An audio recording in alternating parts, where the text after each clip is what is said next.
प्रधानमंत्री नरेंद्र मोदी के खास समाज सेवी व्यापारी और मौलाना आज़ाद राष्ट्रीय उर्दू विश्वविद्यालय के पूर्व चांसलर जफर सरेशवाला ने सपरिवार की दरगाह ज़ियारत। कैसे मुकाबला कर सकें, तो उसके लिए जो हमने चुना है कि एक तो है फाइनेंशियल लिटरेसी, यानी मालियात कैसे सही हो हमारी। जो आमतौर से हमने देखा है मुसलमानों में हिसाब किताब नाम की कोई चीज़ ही नहीं है। भाई क्या आया क्या गया, हम हिसाब किताब बैलेंस शीट मेंटेन करते नहीं करते। बैंककारी क्या है। दूसरा कैपिटल मार्केट, स्टॉक मार्केट, जिस शेयर बाज़ार जिसको कहते हैं, एक बहुत बड़ी दुनिया है जहाँ हम है ही नहीं, हम इतने नाशना है कि हमें उसके बारे में पता ही नहीं है। और तीसरा भाई कारोबार कैसे किया जाए। एक दिमाग में अगर जहन में आइडिया है, उस आइडिया को तब्दील कारोबार में हम कैसे करें। भाई जैसा आप व्हाट्सअप है, ये किसी ज़माने में एक आइडिया था, ट्विटर है ये आइडिया था, लेकिन आज ये $multi billion कारोबार बन गया है। तो हमारे भी दिमाग में जो आइडिया आते हैं, वो आइडिया को हम कारोबार में कैसे तब्दील करें, ये 3 चीज़ों की हम बाकायदा वर्कशॉप चलाते हैं। और इंशाअल्लाह अल्लाह ने चाहा तो भाई ये महीने के आखिर में या अगस्त के पहले हफ्ते में इंशाअल्लाह करेंगे। और उसके जो माहिर हैं इस फ़न के, हम उनको लेकर आते हैं।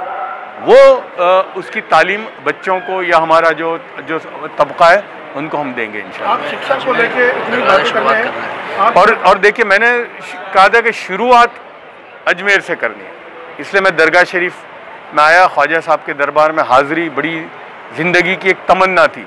तो मुझे सबसे ज़्यादा खुशी उस बात की है कि आज अल्लाह ने वो मुझे जो सुकून मिला है यहाँ आकर, और जो एक इत्मीनान क़ल्ब जो कहते हैं वो महसूस हुआ है।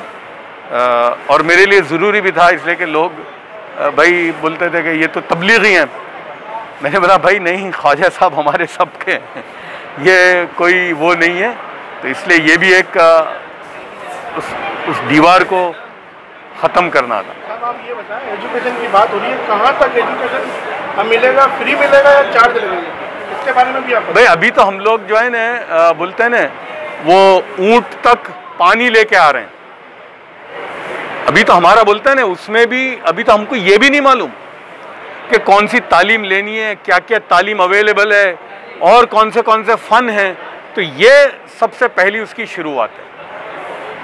एजुकेशन के लिए आप माशाल्लाह बहुत अच्छा काम कर रहे हैं। आप ये बताएं, मुस्लिम युवाओं के लिए क्या मैसेज देना चाहते हैं? बस एक ही मैसेज है कि अपने अंदर में काबिलियत पैदा करो तालीम की बुनियाद पर, ईमानदारी और अमानतदारी के साथ।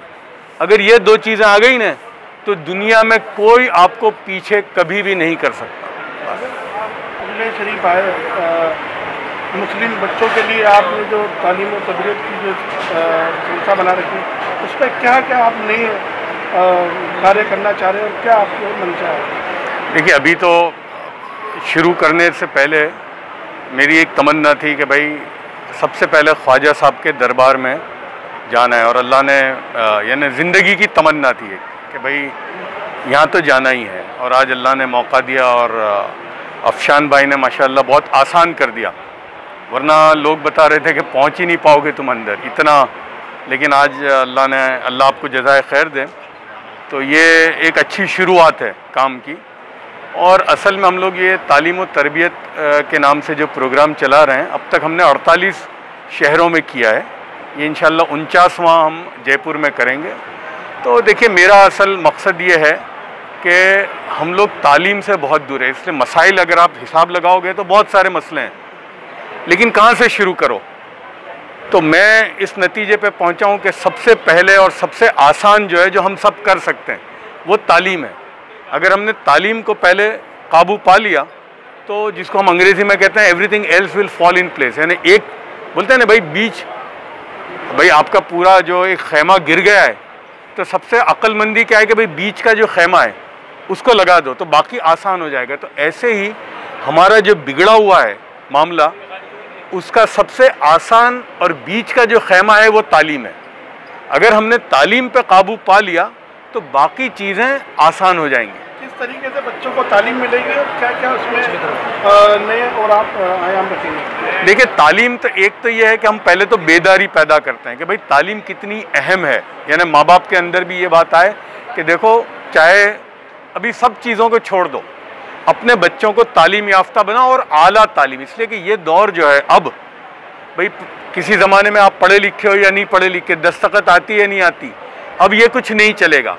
अब ये ज़माना स्पेशलाइजेशन का है और रोज़ देखिए ज़माना बड़ी तेज़ी से चल रहा है। आप देखेंगे ये आज जो मोबाइल फ़ोन है आपके हाथ में, ट्विटर है, फेसबुक है, व्हाट्सएप है, जिसका तस्वुर भी आप 5 साल पहले कर सकते थे। तो दुनिया में तगय्युरात बहुत तेज़ी से